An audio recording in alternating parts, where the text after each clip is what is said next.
que nos viene a platicar sobre la certificación de IVA y EPS para las empresas. Muchos de nosotros nos ha tocado conocer el nombre de María Elena y también igual conocerla en persona.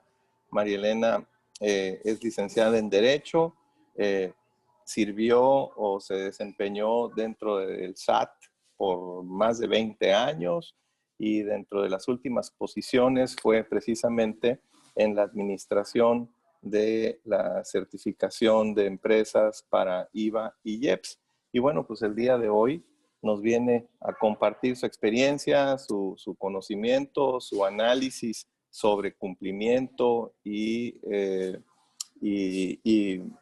el mantenimiento de la certificación o la importancia de la certificación de IVA y EPS.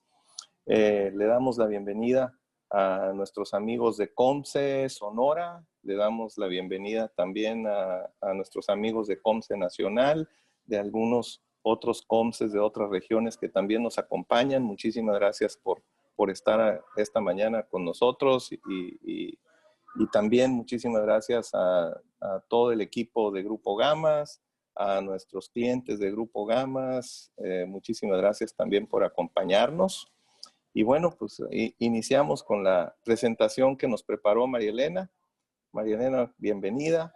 Muchísimas gracias por aceptar esta invitación. Qué honor tenerte. Y bueno, te escuchamos con lo que nos has preparado. Aquí estamos listos.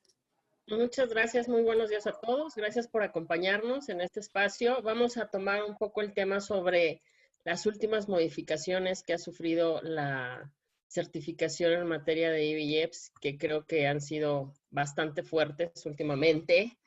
Y bueno, compartirles un poquito el espacio de, pues, qué es lo que pueden hacer para mantener la certificación, qué es lo que deben de hacer, etcétera.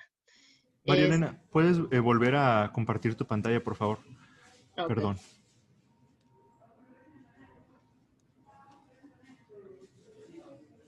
A ver, me avisa si... Listo, muchas gracias. ¿Listo? ¿Sí se ven? Sí, okay. Adelante, gracias. Perfecto. Bueno, todo el mundo sabe con respecto a la certificación en materia de IVA y EPS, entró en vigor a partir del 1 de enero del 2015. Ha sufrido diferentes modificaciones, ha sufrido muchísimos cambios. Desde que surgió la certificación fue un estira y afloje y un aprende por parte de la autoridad como por parte de las empresas. Y pues bueno, se quedaron muchos requisitos. Actualmente se tienen que cumplir una serie de requisitos. Entre mayor sea la modalidad, mayor es el número de requisitos que se debe de cumplir. Y pues bueno, las últimas modificaciones, el 30 de junio de 2020, se publica en el Diario Oficial de la Federación lo que son las reglas generales en materia de comercio exterior, reglas generales de comercio exterior de 2020. Entonces, previo a esa publicación, ya estaban haciendo efectivo el pago de derechos. A partir de abril de este año, se quitó en la página del SAT. En la página del SAT estaba el costo anteriormente de la certificación, por el trámite de la certificación, era gratuito. A partir de abril de ese año, sin previa publicación en el Diario Oficial ni nada, salió que el costo ya era conforme al artículo 40, inciso M de la Ley Federal de Derechos. Entonces, cuando salen las reglas de carácter, reglas generales de comercio exterior de 2020, pues todo el mundo lo que esperaba era ver precisamente ese pago de derechos. No se vio ninguna modificación en ese momento dentro del título 7 que traía el registro de certificación. No se vio ningún cambio, entonces pues todos decían, bueno, ¿qué va a pasar? Pues resulta ser que el 24 de julio de 2020 sale publicado en el Diario Oficial la primera resolución de modificaciones a las reglas generales de comercio exterior. Y entonces ahí sí venían todos los cambios habidos y por haber que tenía que sufrir la certificación. ¿Cuáles fueron esas modificaciones? Uno es, y creo que el más importante que todo el mundo esperaba, era la modificación de que se implementaba ya el pago de derechos como un requisito para el momento de la presentación de la solicitud. Ya se tenía que realizar el pago de derechos y se tenía que comprobar que se había realizado ese pago de derechos. Entonces fue la primera modificación que realmente creo que todo el mundo ya se esperaba y que todo el mundo ya estaba consciente de qué iba a pasar, ¿no? La segunda modificación es con respecto al 60% de retornos, que ya hacen mucho la diferenciación entre lo que es una IMEX de servicios contra realmente una IMEX industrial. Entonces dicen, oye, pues aquellas empresas cuyo programa IMEX autorizado sea la elaboración, transformación o reparación de mercancías, deberán retornar aquellas que se hayan utilizado en dichos procesos en al menos el 60%. Entonces, la forma o la fórmula que hoy por hoy utiliza la autoridad para sacar ese 60% sigue siendo exactamente el mismo. Es valor en la entrada, para tomar los 12 meses, es el valor en aduana versus a la hora de salida es el valor comercial. Esa parte no ha cambiado. Pero sí es importante que y hacen mucho la aclaración de que es con respecto a a los insumos que hayan sido utilizados en los procesos, en al menos el 60% es lo que deben de retornar. Y pues bueno, hace la diferenciación ya también de las empresas con programa de servicios, que las actividades distintas a la elaboración, transformación o reparación de mercancías y retornen en el mismo estado las mercancías importadas temporalmente, deberán retornarlas en al menos el 60%. Es lo que está, o sea, aquí, pues como siendo una empresa de servicios, pues realmente el valor es exactamente el mismo, el valor que entra contra el valor que sale. Otra de las modificaciones que hubo es que se señala que se va a castigar, se va a dar un castigo de 6 meses, que es el que ya se venía, que es cuando no se contaba con la infraestructura. Pero ¿cómo se detectaba que no se contaba con la infraestructura? Uno es, en el momento en que la autoridad visita, en ese momento realiza una inspección de toda la infraestructura. Va a pedir un listado de toda la infraestructura, o sea, de toda la maquinaria y equipo con lo que cuenta la empresa para poder realizar el proceso productivo. En determinado momento de que no acreditara en ese momento de la visita, se hacía un requerimiento. Y forzosamente tenía que haber un requerimiento para poder decir o señalar que no se contaba con la infraestructura. Aquí ya se determina que derivado de la inspección inicial o previo requerimiento de la autoridad competente. Entonces, aquí sí es necesario que sí tomen en cuenta mucho, porque si no acreditan esa parte, o sea, normalmente posiblemente es que la autoridad pueda realizar un requerimiento sin haber realizado una visita. Y esto pasó mucho cuando empezó todo lo de la pandemia.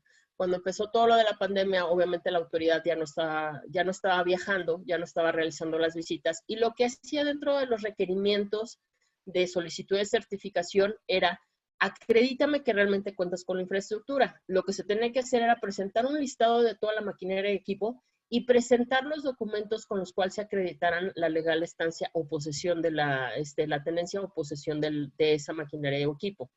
Entonces, por eso es que incorporan esta parte, porque en cualquier momento, aunque no visiten, si se les requiere, entonces, y no media una visita, sí es posible que se les pueda negar. ¿Por qué pasó esto? Exactamente por lo de la pandemia. Yo creo que lo quisieron regular un poco, porque al final de cuentas, sí era antes, primero la visita y posteriormente te requiero para poder ver. O sea, y ahorita, pues te puedo requerir sin haberte visitado y te puedo negar sin siquiera haberte visitado. Entonces, otra modificación, se incorporan como causales de requerimiento el no realizar el pago de derechos de manera anual o bien por la renovación. Esto es muy importante. De manera anual van a tener que realizar conforme a la fecha en que están vigentes o que es la vigencia. Tienen que pagar año con año, y de igual manera en la renovación. Si ustedes en el momento, este año, por ejemplo, las que vayan a renovar, desde ese momento que presenten la solicitud de renovación, ya necesitan tener realizado el pago de derechos. Puede ser que no lo incorporen, lo deben de incorporar a la solicitud de renovación. Si no lo incorporan, de todos modos, la autoridad podrá verificar en sus sistemas si realizaron el pago o no lo realizaron. Y en dado caso de que no lo hayan realizado, posiblemente puedan hasta negar la renovación. Entonces sí es importante esta parte, porque ya ahora sí la renovación ya no nada más depende del hecho de decir, oye, estoy cumpliendo porque en el momento en que ustedes renuevan y firman la solicitud están declarando bajo protesta de decir verdad, que cumplen con todos y cada uno de los requisitos que establecen las reglas. Entonces, ¿qué es lo que pasa? En el momento en que ustedes no están realizando el pago anual previo a la solicitud de renovación, en ese momento les pueden rechazar esa renovación, les pueden decir que no a esa renovación porque no están cumpliendo con los requisitos que se establecen.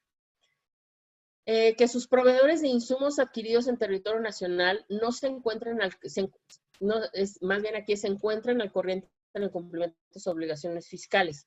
Que es muy importante esta parte porque anteriormente dentro de la solicitud, si se quería la AA o la AAA, se necesitaba acreditar un porcentaje que el 40 o 70% de los proveedores de insumos contaban con la opinión positiva del cumplimiento de obligaciones fiscales. Ese requisito fue eliminado para la A y para la AA. Posteriormente fue eliminado, pero sí se dejó como una obligación, o sea, como una causal de requerimiento. ¿Esto qué quiere decir? Que trae aparejado como obligación que las empresas estén verificando de manera constante, estén checando que sus proveedores cuenten con la opinión positiva sobre el cumplimiento de obligaciones fiscales. Ya es una carga administrativa que les están dejando a las empresas. Entonces, pues ahora sí se vuelve ya como una obligación. Entonces, en determinado momento de que no cuente alguien, que sus proveedores se encuentren no con la opinión positiva, ahí sí va a ser una causal de requerimiento para ustedes, no para sus proveedores, sino para ustedes. Se establece, yo creo que algo muy bueno y beneficioso para las empresas, se establece la posibilidad de poder solicitar una prórroga de 10 días para la contestación de algún tipo de requerimiento, ya sea en primera de la solicitud inicial o ya sea por parte de requerimiento por parte de la autoridad. Entonces, creo que eso es algo muy bueno porque realmente sí lo llegaron a pedir bastantes veces las prórrogas. No se les podía dar las prórrogas porque en primera no estaban contempladas y en segundo lugar se tenían contempladas en Código Fiscal, pero solamente cuando la documentación fuera de difícil acceso para la empresa. Entonces, realmente creo yo que esto sí fue un cambio bueno, fue un gran beneficio que les dieron el poder solicitar una prórroga de 10 días para poder contestar algún tipo de requerimiento. Se incorpora como causal de cancelación cuando en determinado momento se cuente con la autorización para importar mercancía sensible, la mercancía, las fracciones señaladas en el anexo 2 del decreto IMEX. Sí se cuenta con esa autorización, pero que no se hayan declarado posiblemente en su proceso productivo inicial. ¿Eso qué quiere decir? Cuando ustedes solicitaron la certificación, presentaron un proceso productivo. Dentro de ese proceso productivo se señalaron las fracciones, los insumos con las fracciones arancelarias que se iban a importar y cómo iban incorporadas en ese proceso productivo. Entonces, si ustedes en el momento de la solicitud posiblemente no declararon, ejemplo, declararon que traían acero, pero de repente por algún tipo de situación pueden tener la oportunidad de hacer un nuevo negocio con textil, y empiezan a traer textil, eso puede ser una causal de cancelación. Ya ni siquiera un requerimiento, sino una causal de cancelación. ¿Por qué? Porque al final de cuentas, lo que van a decir es, bueno, tú me declaraste un proceso productivo diferente al que me estás señalando, al que ahorita estás o estás incorporando a esa materia prima. Entonces, yo sí les recomendaría nada más, tengan cuidado con esa parte. Si van a empezar a importar porque tienen alguna nueva línea de producción o algo así por el estilo, yo sí les recomendaría dar aviso precisamente para que la autoridad tenga la oportunidad de ver o de detectar que si estaban importando de repente acero y de repente empiezan a importar textil en una gran cantidad, pues la autoridad va a decir, bueno, ¿qué está pasando? Entonces, ahí nada más no está como una obligación, como un aviso, pero posiblemente sí ingresar algún escrito a la autoridad y decirle, oye, ¿sabes qué? Traigo un nuevo proyecto, voy a empezar a importar esta mercancía que es sensible, esta mercancía, insumo que es sensible. Entonces, nada más como para hacerlo de su conocimiento y que no vaya de repente a decir, bueno, ya importaste, no coincide con tu proceso productivo, no está en tu proceso productivo, por lo que te iniciamos una cancelación. Nada más tengan cuidado con eso. cuando se tenga conocimiento de que no se cuenta con la infraestructura necesaria para la operación de su programa IMEX o de los regímenes aduaneros que solicitó. Esto principalmente es un ejemplo, economía va y visita, que digo, no, sé que ahorita economía no está haciendo visitas, pero si fuera el caso de, y de repente sí las hace, de repente sí economía sí las hace, y de repente economía va y dice, hace una visita, y de repente ve que no hay maquinaria de equipo, entonces de manera automática va y le avisa, le notifica eso al Servicio de Administración Tributaria, al área de certificación y dice, oye, no hay maquinaria. O si de repente va alguna persona del área de asistencia al contribuyente o de auditoría fiscal y llegan a detectar, les llegan a hacer una auditoría, llegan a detectar que no tienen la maquinaria de equipo, de igual manera se notifica al área de certificación para que en determinado momento inicie el procedimiento de cancelación. Si incumple con el proceso productivo o prestación de servicios conforme a su régimen, pues efectivamente ahí es lo que yo les comentaba, si en determinado momento declararon que tenían un proceso productivo y por alguna razón dejan ustedes de hacerlo para empezar uno nuevo, digo, puede llegar a pasar, sí tiene que, hagan de la notificación, hagan del conocimiento de esto a la autoridad, porque sí puede generar un problema. Que no tenga inversión en territorio nacional declarada. Bueno, pues, obviamente, si no hay un monto de inversión o si no tiene inversión declarada en el país, y esto normalmente se toma mucho de la declaración anual que realizan, pues realmente quiere decir que no están, que podría ser que no están realizando nada. Esos son los cambios que se dieron con respecto a lo que fue la primera resolución de modificaciones de las reglas generales de comercio exterior. Con respecto al pago de derechos, ya salió publicado, ya se decía que tenía que ser en el momento de la solicitud, o bien de manera anual, o bien en el momento de la renovación. Eso fue el 24 de julio, los cuales empezaron a surtir efectos a partir del 27 de julio. Pues resulta ser que con respecto al pago de derechos, nos vamos encontrando el 5 de agosto del 2020, una nota informativa publicada en la página del SAT donde señalaba que el pago ya tenía que ser de manera retroactiva. O sea, el pago de derechos no nada más era la modificación de lo tienes que pagar de manera, en el momento de la solicitud, de manera anual o en la renovación, sino que ahora, por todos los ejercicios anteriores que has venido gozando de la certificación, tienes que realizar el pago de derechos. Es lo que señalaba. ¿Qué señalaba? Oye, pues existe la modalidad de lo que es IBJEPS en sus tres rubros, el AAA y AAA, el operador económico autorizado, que también operador económico sabemos que ya viene desde muchísimo antes, desde 2012 con el famoso nuevo esquema, el NEC, nuevo esquema de empresas certificadas, y pues bueno, de ahí ellos ya pagaban de hecho ese derecho, ya se pagaba porque siempre se ha establecido ese pago del artículo 40, inciso M de la Ley Federal de Derechos, realmente siempre se ha pagado en operador económico, en lo que es empresas certificadas de ley aduanera. Pero ya la regla, la nota informativa señala, bueno, pues está dentro de este registro, es lo que es la comercializadora importadora, que también es de ley aduanera, y el socio comercial certificado. Todos estos son los que tienen que pagar de manera retroactiva el pago de derechos en dado caso de que se presente. Y sabíamos que esto era principalmente para lo que era IBJEPS y socio comercial certificado, que eran las dos certificaciones que no pagaban en ese momento o que desde un inicio no pagaban, no realizaban el pago de derechos.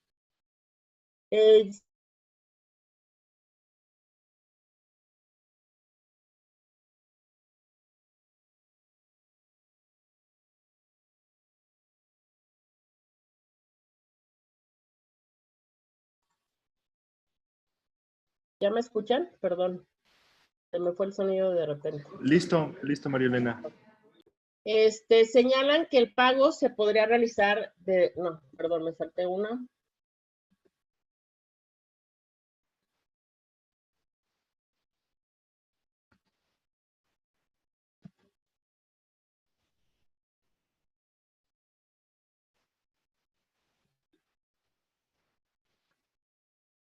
Ok, perdón. Ay, Dios.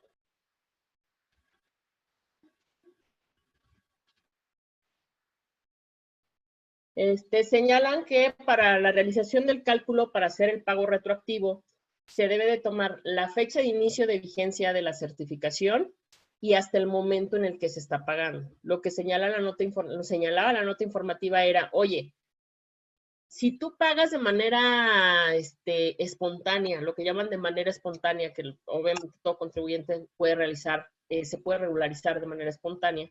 Si tú pagas de manera espontánea, lo único que te voy a cobrar son recargos y actualizaciones. No hay multas. En dado caso de que yo te vaya y te audite, pues entonces sí te voy a cobrar las multas correspondientes. Entonces, como que estaban invitando a todas las empresas a ponerse en orden, a realizar su pago de derechos, y entonces decían, oye, pues mira, es muy fácil hacerlo, debes de tomar la fecha de inicio de tu certificación, después de ahí, pues debes de contar con el Índice Nacional de Precios al Consumidor para poder sacar los recargos y las actualizaciones, y contar con el monto correspondiente a cada ejercicio que se debía de pagar para poder también poder sacar el cálculo de cuánto debes. Entonces, señalaban todo de voltear y decir, oye, pues por cada año, pues desde 2015, esto es lo que se debió pagar. Entonces, ya te estaban como que dando todas las herramientas. De hecho, venía un simulador, venía un simulador de calculadora en la cual ya te determinaba, en teoría, cuánto se debía de pagar por cada ejercicio. Recomendación que yo siempre les di, háganlo manual, o que lo realizaran manual. ¿Por qué? Porque sí se llegaron a detectar inconsistencias con la calculadora. Entonces, y al final de cuentas, pues la autoridad sí verificará o no que hayan pagado de manera correcta. Entonces decía, el pago se puede realizar de dos maneras, ya sea en ventanilla bancaria o pago electrónico. Lo que tenían que hacer era, ya con la información del Índice Nacional de Precios al Consumidor, con lo que debían de pagar cada año, tenían que sacar cuánto era de recargos, cuánto era de actualizaciones. De ahí sacar su hoja de ayuda, sacarla del portal del SAT, generarla para poder hacer ya sea el pago por ventanilla bancaria o bien el pago electrónico. Ventanilla bancaria es que yo llevo mi hoja, llevo el dinero, voy y pago en ese momento en el banco, y pues por pago electrónico, que realmente creo que la gran mayoría lo he hecho por pago electrónico, es más fácil. ¿Y cómo se va a presentar? ¿Cómo se va a acreditar el pago de derechos? Una es, en el momento en el que se solicita, que se hace una nueva solicitud, en ese momento se debe de realizar el pago de derechos. Otra vez, en el momento de la renovación, va a ser otro pago de derechos, y señala que de manera anual. ¿Cómo se debe presentar? Pues cuando es la solicitud, cuando es de primera vez, en el momento que se solicita. Cuando es la renovación, en el momento en el que se renueva. Y cuando es anual, se tendría que presentar mediante correo electrónico. ¿Qué es lo que ha pasado con todo esto del pago de derechos? Obviamente, han sido muchísimas las empresas que han realizado el pago de derechos, y la autoridad pues no se ha dado abasto con eso. Los correos electrónicos súper saturados. O sea, de plano, a mí me tocó que en algún momento se mandaban los correos electrónicos y arrojaba el error de que ya estaba lleno. Y era obvio, pues todas las empresas. Entonces, se manda por correo electrónico. Recomendación que se les puede dar, también mándelo por escrito, o sea, un escrito a la autoridad, dejarlo aquí en la Ciudad de México, señalando el pago de derechos, porque definitivamente pues los correos electrónicos al principio los empezaron a contestar, los estaban contestando, ahorita ya no están contestando nada. En principio nada más decían, oye, se toma por presentado, dejando a salvo las facultades de comprobación, y ahorita pues la autoridad ya no está contestando nada con respecto a esos correos electrónicos. Precisamente quiero pensar que es por tanta demanda que ha tenido. Y pues bueno, para dejar, no vaya siendo, mejor dejar un papelito en el cual ustedes tengan un acuse y pues tengan ustedes una garantía de que ya la autoridad ya está informada de que ustedes ya realizaron el pago de derechos correspondiente por esa certificación.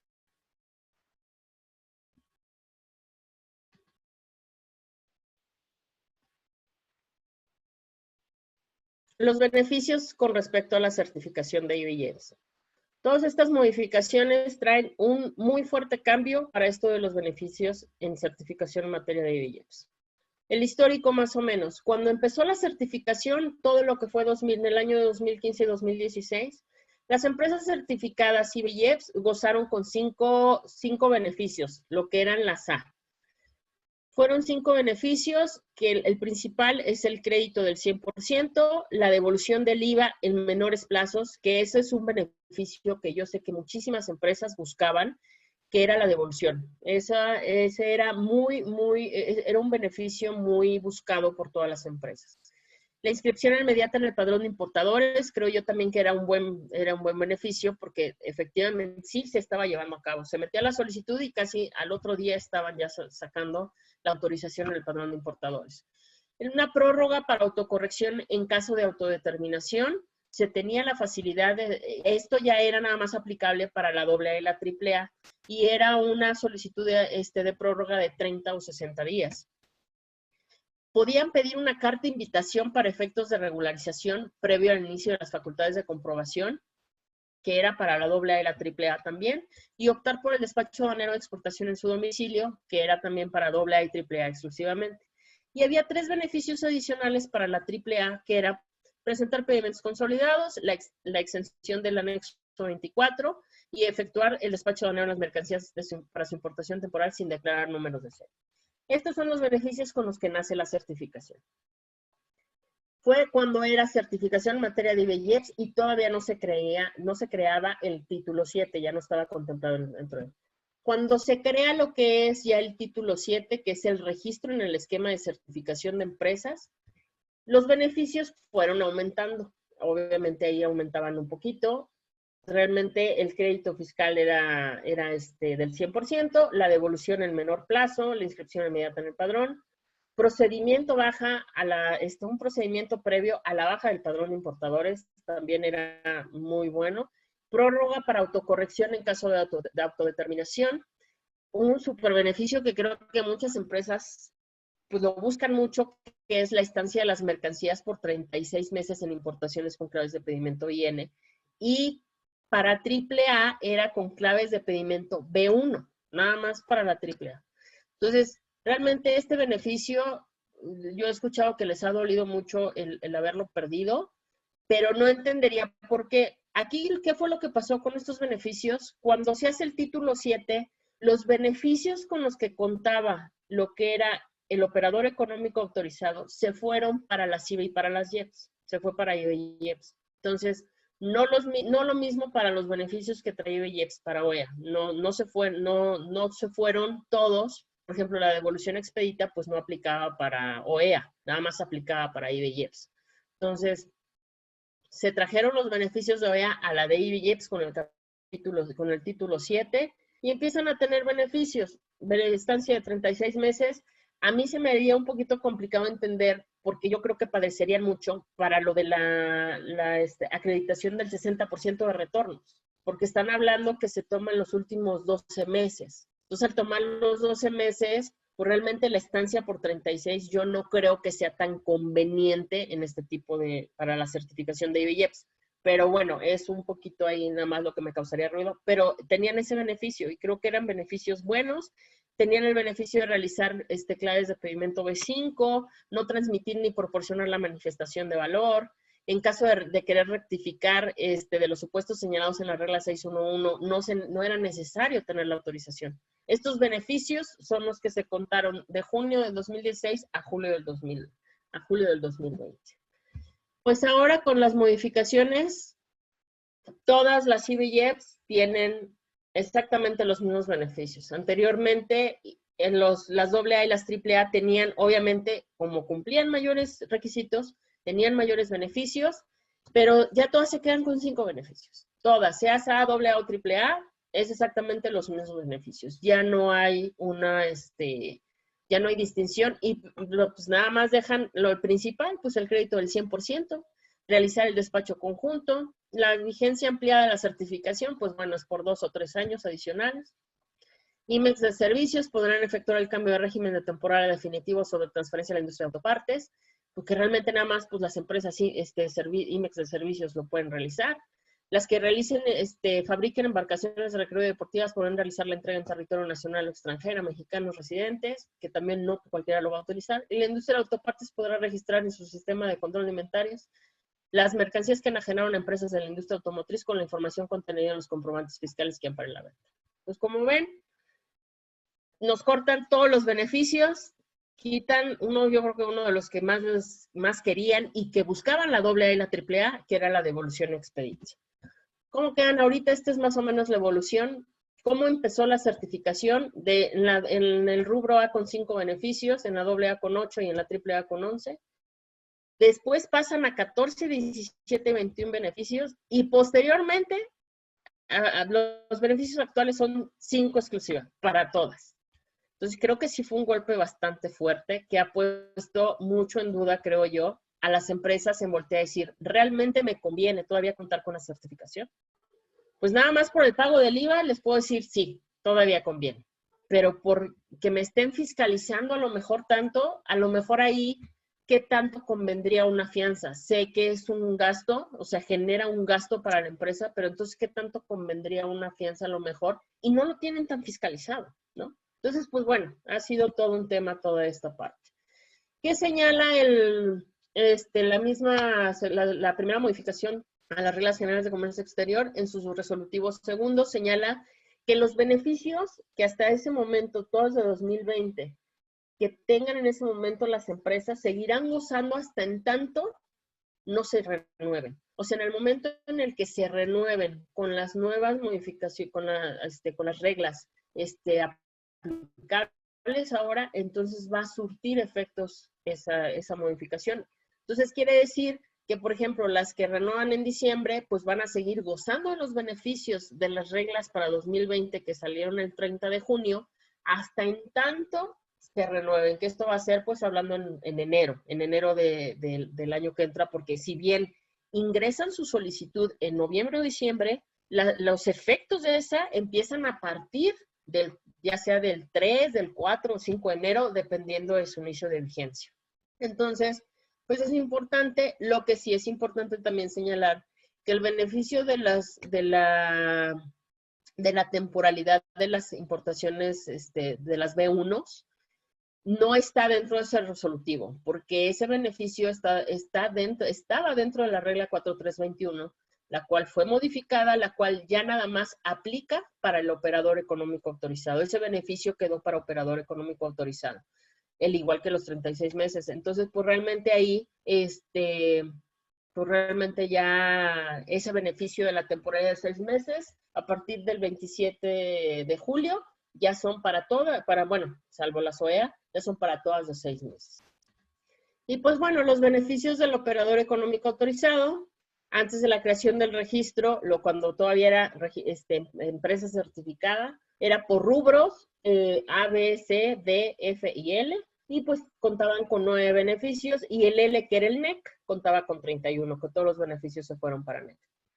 Así es como estaban antes del registro. Posteriormente, con el registro, ya se cambian las cosas. La comercializadora importadora tiene 6 beneficios, el OEA tiene 28, el OEA de controladora de aeronaves tiene 38 y el OEA CECIT también 38 beneficios.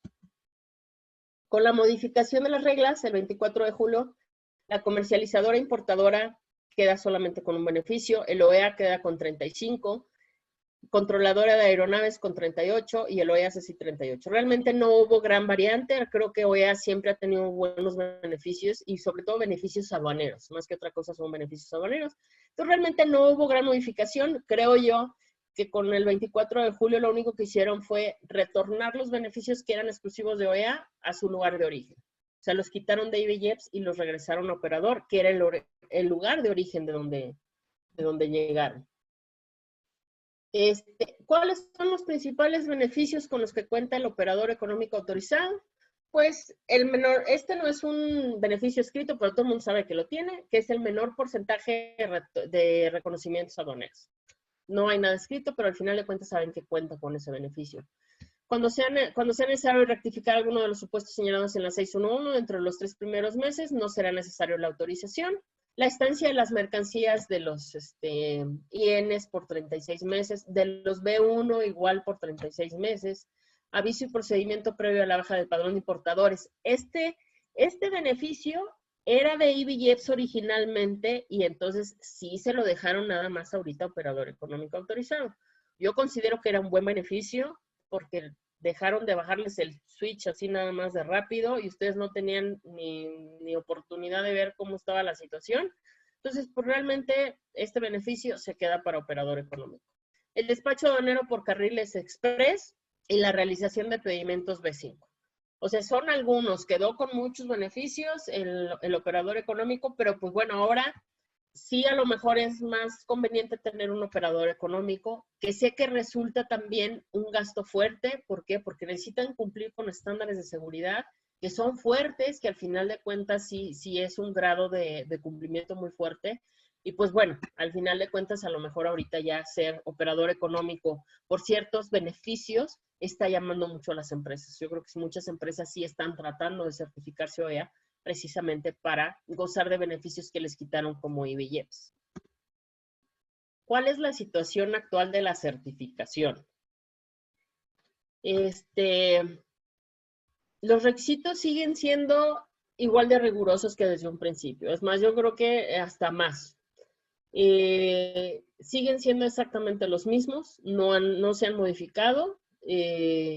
A la fecha se siguen contando con cinco beneficios. ¿Cuál sería como que la diferencia entre ser una AA, una AA o AAA? Por una AA o AAA, de igual manera te fiscalizan más, que no tengas créditos fiscales, que no tengas resoluciones de improcedencia. Entonces, ¿qué tanto conviene seguir contando con una AA o una AAA?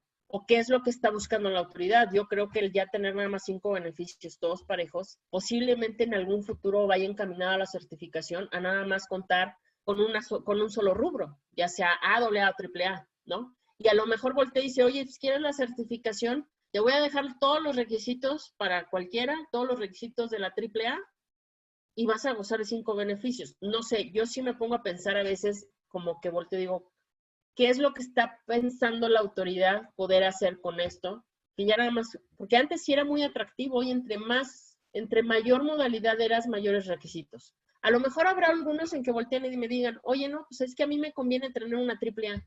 Adelante. Y nada más por el hecho de decir soy AAA. O sea, no por el hecho de los beneficios, sino porque soy AAA. Adelante, es muy válido, pero es mayor la fiscalización y cuál es el beneficio adicional. O sea, ahí es un poquito el tema. Ya se debe de realizar un pago de derechos en las nuevas solicitudes por la renovación. El pago debe ser retroactivo.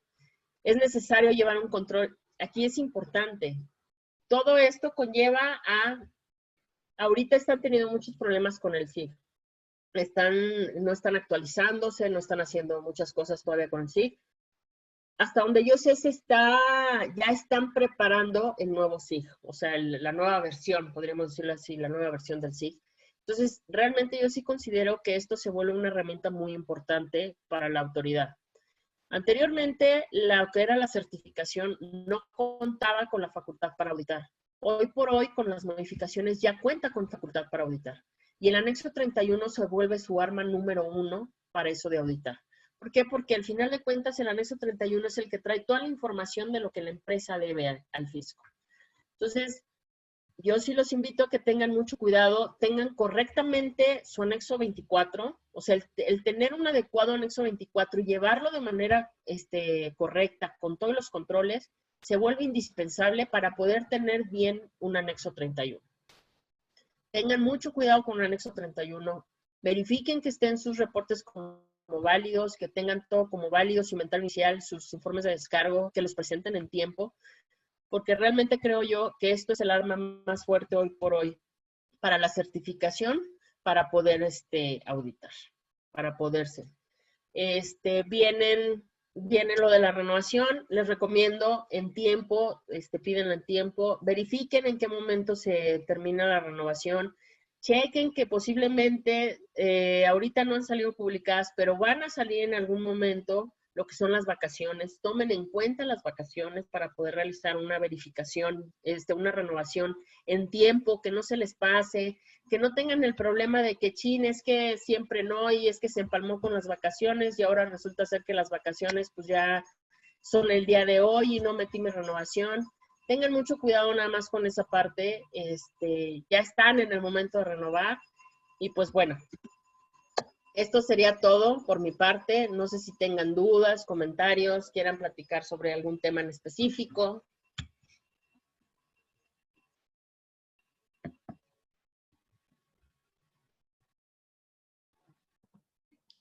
María Elena, muchísimas gracias. Gracias por compartirnos tu gran conocimiento y sobre todo en tu larga trayectoria dentro del Servicio de Administración Tributaria, viviste toda esta transformación de las empresas certificadas, ¿no? Hasta lo que tenemos ahorita de operador económico autorizado, de las empresas IVA y IEPS. Y como bien mencionas, dentro de los criterios que deben de considerar las empresas previamente a solicitar una renovación y que no tengan algún inconveniente en que se les agote el plazo para solicitar el trámite, vemos que en muchas ocasiones se basan únicamente en los requisitos, ¿no?, que establece la autorización. Sin embargo, dentro de tu experiencia, ¿cuáles son las recomendaciones de las medidas o información adicional que debe de verificar la empresa previo a su solicitud e ingresarla en tiempo, ¿no? O que no tenga algún contratiempo al momento de ingresar su trámite? Bueno, uno sí, sí es importante todos los requisitos generales, sí es muy importante el que estén verificando que los estén cumpliendo, eso sí es un hecho. Pero también otro es, uno, que hayan presentado sus avisos, que estén al corriente en el cumplimiento de obligaciones, que estén al corriente, por ejemplo, en el anexo 31. De verdad, yo les puedo decir que en mi experiencia el anexo 31 es un incumplimiento que mes con mes era un 80% de empresas que no cumplían con los informes de descargo. Entonces, es importante que tengan, que esos informes de descargo sean válidos. También eso es muy importante porque muchos dicen, ah, ya lo presenté, y ahí lo dejan y de repente cuando se asoman está inválido y eso es un incumplimiento. Entonces, el verificar también las obligaciones, no nada más los requisitos, sino las obligaciones que conlleva el contar con la certificación, yo sí les invitaría a que una vez al año se auditaran, una vez al año se verificaran, oye, hubo cambios este año, hubo cambio de socios accionistas, hubo cambio de representantes legales, dimos los avisos, presentamos, hubo cambio de domicilios, de lo que no hubo y de lo que hubo, pues si no presentaron los avisos, ponerse al corriente para la presentación de esos avisos.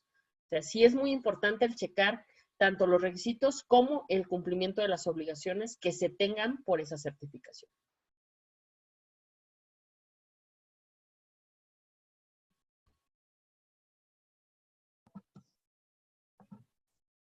Muchas gracias, María Elena. En cuanto al pago de derechos retroactivo, creo que este tema tuvo mucho revuelo en cuanto se hizo la publicación de este criterio. Y en este tema, ¿cuál es tu opinión respecto a justamente la decisión de la autoridad de cobrar retroactivamente el pago de derechos? Y por otro lado, también nos hacen una pregunta respecto a la aplicación de la fecha que deben de considerar para el pago de derechos. Si su certificación se obtuvo en el mes de septiembre, por ejemplo, pero la certificación como tal inició con vigencia hasta el mes de enero del siguiente año. En este caso, ¿cuáles son las fechas que deben de considerar para el cálculo del pago de derechos, de las actualizaciones y recargos correspondientes? Bueno, ¿cómo veo yo? Pues realmente yo creo que en un principio la idea fue apoyar a las empresas. Ya se les estaba golpeando mucho con respecto a, oye, no pagabas el IVA y ahorita lo vas a empezar a pagar. Pues realmente sí queríamos, sí se quiso en ese momento ayudar a las empresas. Entonces, en ese momento pues no se realizaba ese pago de derechos. Yo creo que ahorita pues el gobierno ya viene con otra idea, viene con otras, pues con otra finalidad de recaudar y pues bueno, vieron en este registro algo como para poder recaudar. Y yo creo que eso fue lo que detonó la determinación de cobrar los derechos retroactivos. Entonces, pues son diferentes momentos y son diferentes circunstancias por parte de los gobiernos que se viven, ¿no? O que se vivieron en ese momento. ¿Cómo se debe realizar? La fecha se debe de considerar la fecha de inicio de vigencia del registro.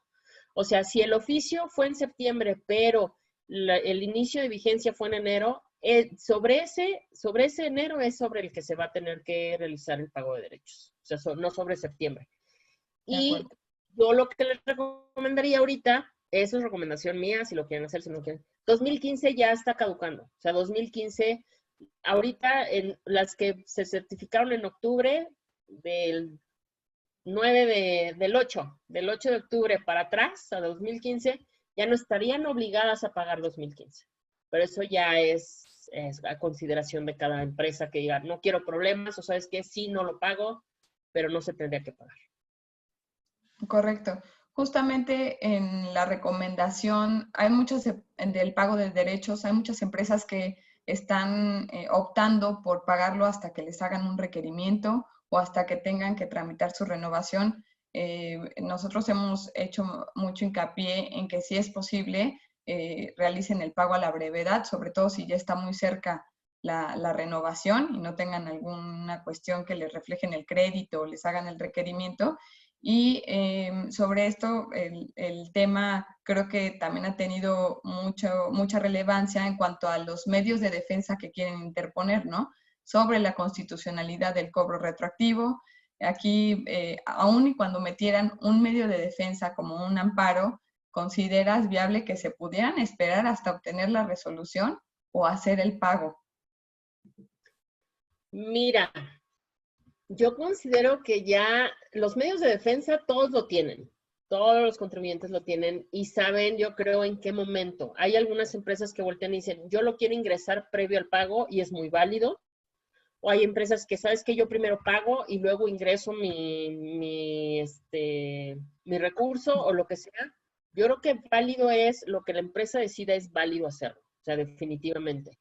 Lo que sí yo les recomendaría es no pongan en riesgo su certificación. O sea, al final de cuentas, sobre todo si tienen un saldo pendiente muy grande, que en determinado momento, oye, si pierdo mi certificación en determinado momento, tendría yo que pagar a lo mejor 50 millones que tengo con respecto al crédito, contra a lo mejor 250,000 que tendrían que pagar con este actual pago de derechos. Yo sí diría, ustedes mismos analicen y hagan una balanza de qué vale más, ¿no? ¿Qué podría perjudicarlos más, ¿no? Yo sé que ahorita la situación no está fácil. Yo no digo que lo paguen todos de un jalón, es un ejemplo. O sea, hay empresas que lo están pagando mes con mes, hay empresas que lo están pagando. Hay empresas que sí efectivamente lo dicen, oye, yo no pago hasta que no me requieran. O a lo mejor nomás pago mi renovación y pues ya lo de atrás hasta que me lo requieran. También es muy válido. O sea, yo creo que nadie mejor que las empresas sabe la situación que vive en la actualidad, lo que están pasando con todo esto de la pandemia, con toda la situación.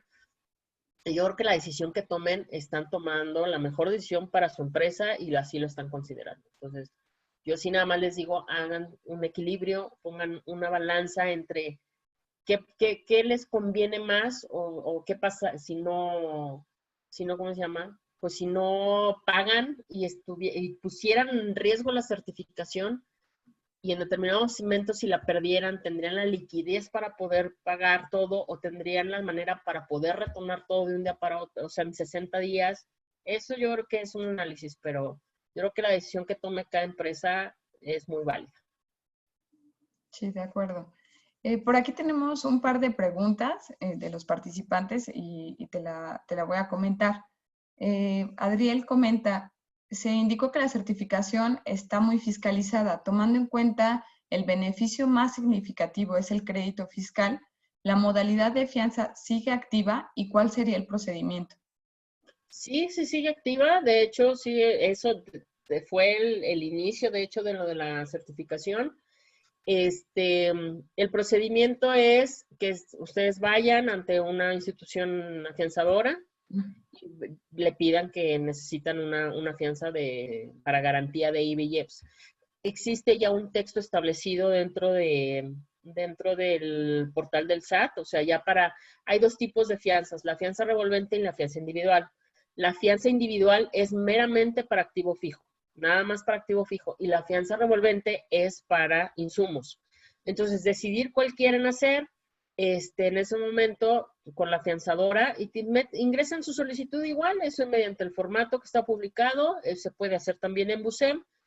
Los requisitos son específicos, es contar con la opinión positiva, tener pública haber autorizado al SAT a hacer pública la opinión, presentar la contabilidad electrónica, el medio actualizado para efectos de buzón tributario. O sea, son los requisitos como que fiscales los que se deben de cumplir, pero no se debe de cumplir ni con un control de inventarios, ni con la infraestructura, ni con el legal uso y goce del inmueble, que es lo que más problema da.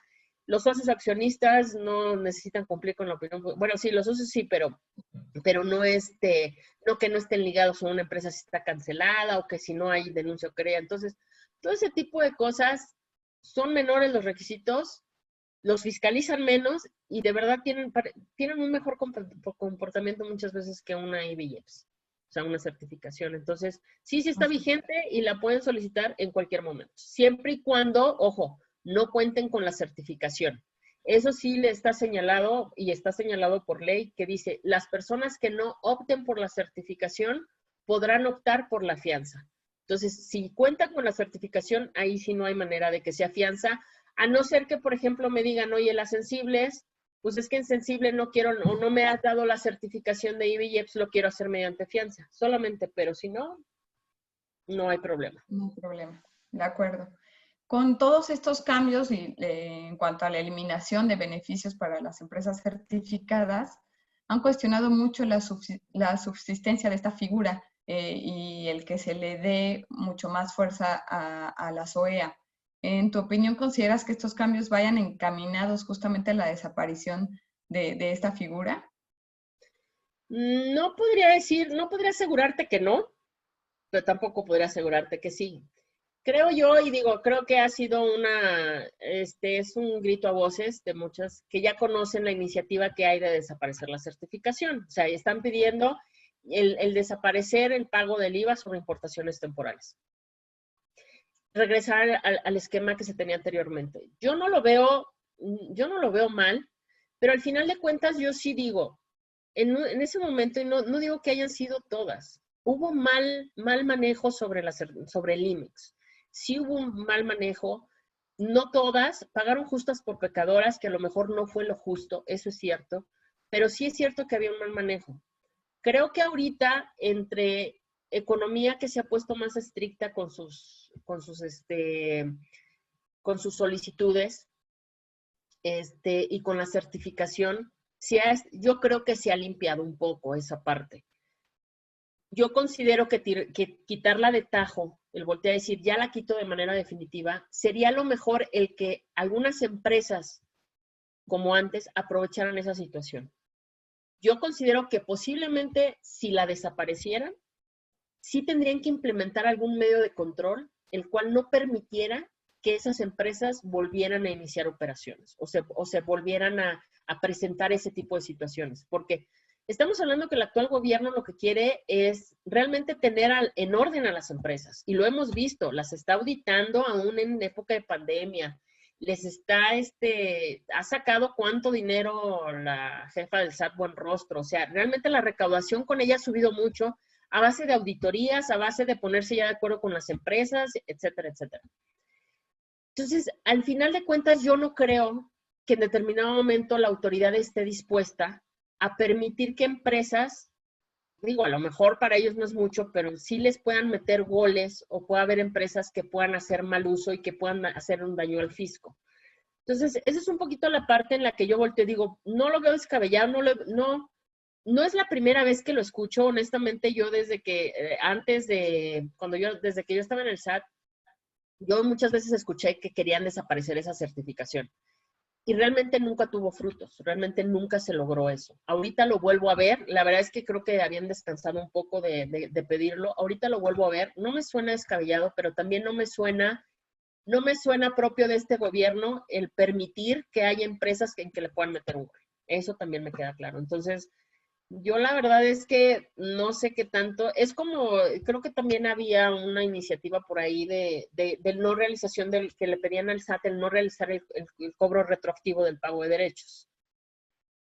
y aún así todavía no se ha definido nada. Entonces, pues yo quisiera pensarnos, la verdad es que no puedo decirte o puedo asegurarte, no va a pasar, o sí va a pasar, pero yo sí creo que a lo mejor también los cambios que ha implementado Juan Díaz van encaminados a eso.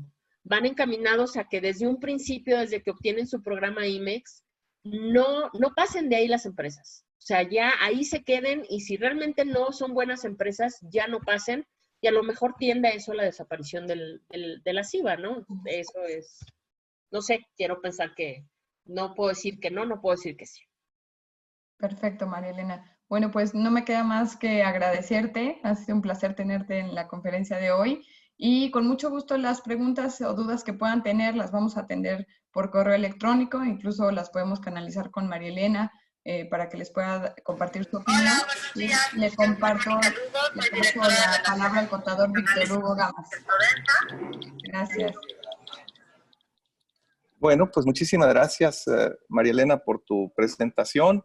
El tema, o sea, toda la industria maquiladora y a nosotros como agentes aduanales y a todas las empresas de comercio exterior, pues obviamente que es una gran preocupación la que tenemos por mantener la certificación y por cuidar el cumplimiento de la certificación, y es nuestro actuar de todos los días. Tus recomendaciones que nos viniste a presentar el día de hoy, obviamente que esa es nuestra lucha que tenemos por cumplir y siempre surgen preguntas por lo mismo, por dudas que tenemos en el proceso, algún procedimiento distinto que se nos presenta y tenemos miedo a generar algún riesgo que nos afecte en la certificación.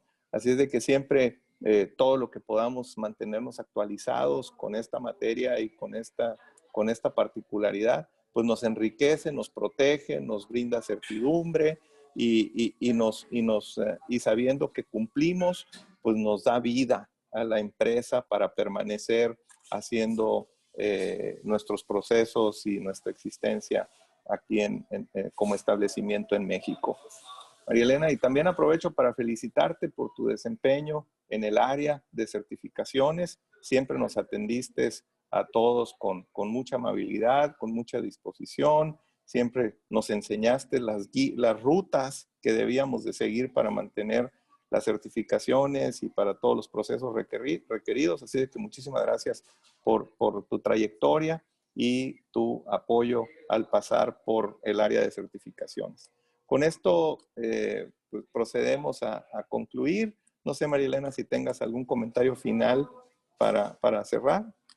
No, pues agradecerles muchísimo este espacio que me dieron, invitarlos a que cumplan todos y pues no, muchísimas gracias por la invitación y dejarme. Yo sé que cuando estaba como autoridad era yo otra cosa completamente diferente. Sí trataba yo de atender a las empresas, a lo mejor no de la mejor manera, a lo mejor no muy bien, porque al final de cuentas era mi papel de autoridad. Pero bueno, ya no estoy en papel de autoridad, cualquier cosa que se les pueda ofrecer, cualquier duda que puedan tener, encantada de la vida, y pues para enmendar un poquito esa parte de que era yo un poquito ruda, dicen que era muy ruda, pero ya no tanto, y al final de cuentas era parte de mi trabajo, siento yo que era parte de mi trabajo nada más que cumpliera. Pero bueno, ahora estoy para ayudarles, para si les puedo ayudar en algo, con todo gusto. No, hombre, pues muchísimas gracias, María. Y nada de eso. Siempre cuidando el cumplimiento de las empresas y el cumplimiento para el Estado mexicano. Y eso se te reconoce. Muchísimas gracias.